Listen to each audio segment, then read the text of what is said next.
Marina Hollow is like a campus. You can stay on here. It has everything you need. Cafes, retail stores, restaurants, bars, nightlife. It's kind of a epicenter of fun, energy, and quality stuff, and it just feels like the place to be. The fact that I can go down the street and see people I know and be recognized. It's fresh, it's fun, it's young, it's middle age. If you don't want to leave, you don't have to. There's families, as well as young professionals, and people have been in this neighborhood for years and years and years. It's just a great place to live, like a little microcosm within a bigger city of San Francisco. Thanks for clicking on District 7, also known as the north side of the city, where we have some of the most spectacular views. District 7 is comprised of 3 different areas. You have Marina Hollow, you also have the steep hill of Pacific Heights, which gives you all those great views, and then Presidio Heights. Now I'm going to take you around with Butch, and we're going to show you the architecture, we're going to show you why people like to live here, the activities, we're going to tell you about the restaurants and cafes, and generally the lifestyle. San Francisco is known for its architecture. Here we are in Alta Plaza Park. It anchors Pacific Heights.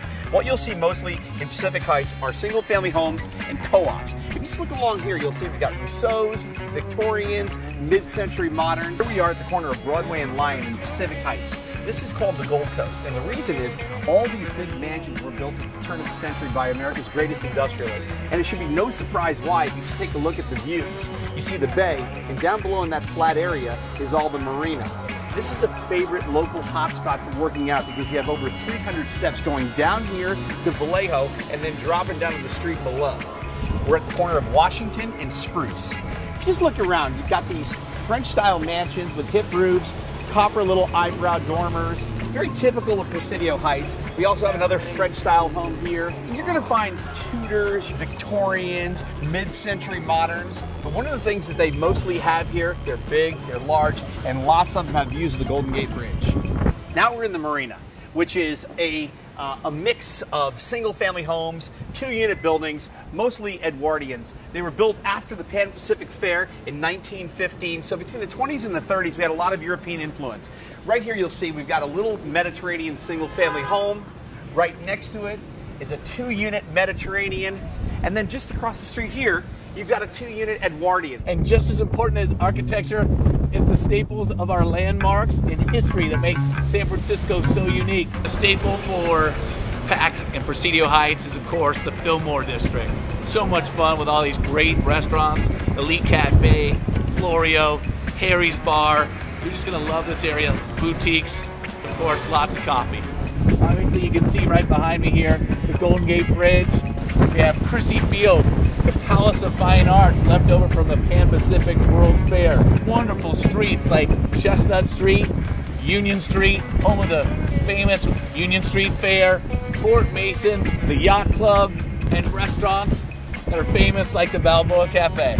And when you're at the Balboa, you always run into people that you know. What is it that people love about the Balboa Cafe? They love that it's an institution. It's been here since 1913, and your grandparents came here, your mom came here. Even if you're new to the place, eventually if you keep coming back, people are going to get to know your name. It's a place where you can come with flip-flops and a baseball cap and eat a burger, or you can come in and have a scallops, salmon, and dress up in diamonds and fur and go to the opera.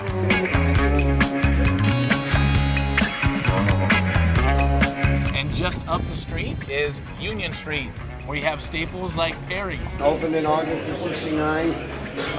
Just, a very exciting but chaotic time. And then the Chronicle did this gigantic 2-page spread story on the place, and my wife and I, and blew the doors off in late October of '69, and it's never been the same since. Of course, Perry's is an anchor for Union Street, but now you have something really exciting coming to town, and it's Days of Me. It's coming on right down the street here. Tell us a little bit about this labor of love. Well, it has been a labor of love and a labor with a little bit of time into it. We started it down the road together, Tim Stannard, Gordon Drysdale, myself, 4 years ago. The vision was to do a French brasserie, unlike anything that exists at this point in the city. And with wonderful food, not expensive, but high energy, fun place, great bar, oyster bar, wonderful menu designed by Gordon and Ed Carew and their guys, and it should be just electric. And another new restaurant is called the Brickyard, formerly the Bayside. It's an exciting new establishment that I'm sure you're gonna love. The idea here was to make this feel like your living room away from home. We really, we warmed it up with brick and with the plush leather booths and the comfortable armchairs. We've been open for 3 weeks now, and we've had pretty close to a packed house every night. I'm sitting here with Nate Valentine and Stryker, and they're the entrepreneurs of Chestnut Street. So tell me a little about each restaurant and how it's so unique, because they're all so different. Great.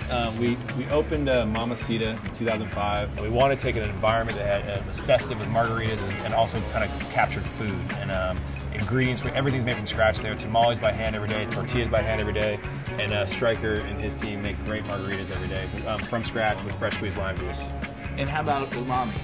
Umami is our version of a Japanese izakaya, which is basically a beer hall, which we drink lots of sake and wine and cocktails there as well. But we have a large sushi program run by Akira, who's from Japan, and we actually bring in sushi from Japan on Thursdays. Your latest venture is the Tipsy Pig.